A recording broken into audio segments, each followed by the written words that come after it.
పాయల్ శంకర్ గారు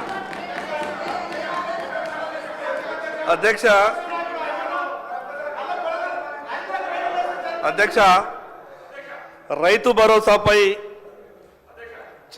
చర్చలో నాకు మాట్లాడే అవకాశం ఇచ్చినందుకు స్పీకర్ గారికి మీకు ప్రత్యేకంగా ధన్యవాదాలు. అధ్యక్ష దాదాపు 2 గంటలైతుంది సభ ప్రారంభమై.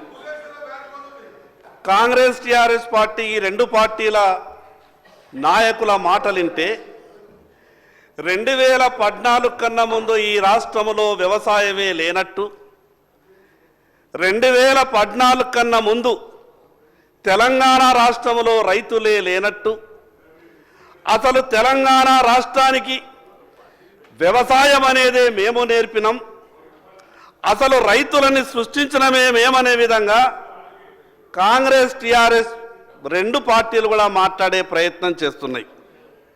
అధ్యక్ష ఈరోజు కాంగ్రెస్ ప్రభుత్వం వచ్చింది, మొన్న టీఆర్ఎస్ ఉండే, అంతకుముందు కాంగ్రెస్ ఉండే, అంతకన్నా ముందు తెలుగుదేశం పార్టీ ఉండే. ఈ రాష్ట్రంలో గతంలో పరిపాలించినటువంటి పాలకులంతా కూడా ఆనాటి ఆదాయాన్ని బట్టి, ఆ రోజు ఉన్నటువంటి సంపాదనను బట్టి ఒక పార్టీ మాట్లాడుతుంది, మేము భూమి శిస్తు రద్దు చేసినాం కదా మాది గొప్ప పార్టీ అని. స్వతంత్రం వచ్చిన తర్వాత రాజుల కాలంలో జుట్లకు కూడా శిస్తుండే అధ్యక్ష. ఆ రోజు భూమి శిస్తు మీదనే ఆధారపడి మిగతా అడ్మినిస్ట్రేషన్ అంతా కూడా నడిచేటటువంటి పరిస్థితి ఉండే.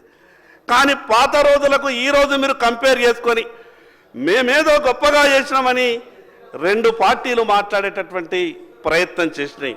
నేను ఆ జోలికి పోదలుచుకోలేదు. చివరికి అధ్యక్ష వ్యవసాయం రాష్ట్రానికి సంబంధించినటువంటి అంశం, దాంట్లో ఎవరికి ఎక్కడ ఎటువంటి అనుమానాలు లేవు.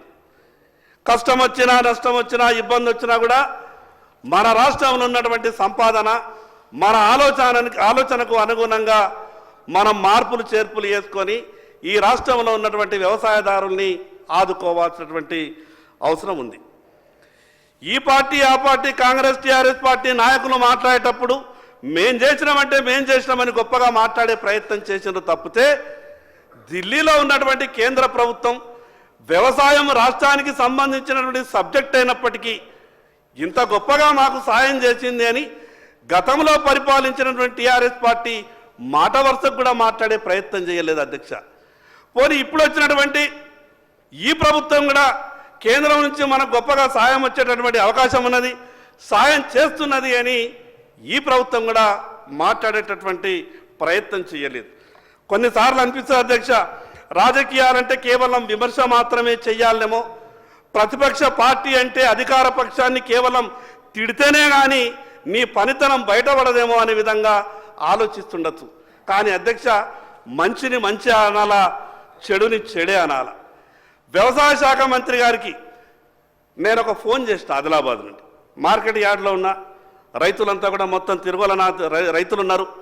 ఎకరానికి సోయాబీన్ 6 కుంటలు మాత్రమే కొంటున్న ప్రభుత్వం గత 10 సంవత్సరాలు. రైతుకు 10 కుంటలు 12 కుంటలు ఎకరానికి పడ్డది. మేము మిగతా ధాన్యం ఎక్కడ అమ్ముకోవాలా, మిగతా సోయాబీన్ ఎక్కడ అమ్ముకోవాలనంటే గతంలో పెద్దలు తుమ్మల నాగేశ్వరరావు గారికి నాకు పాత పరిచయం ఉన్న కారణంగా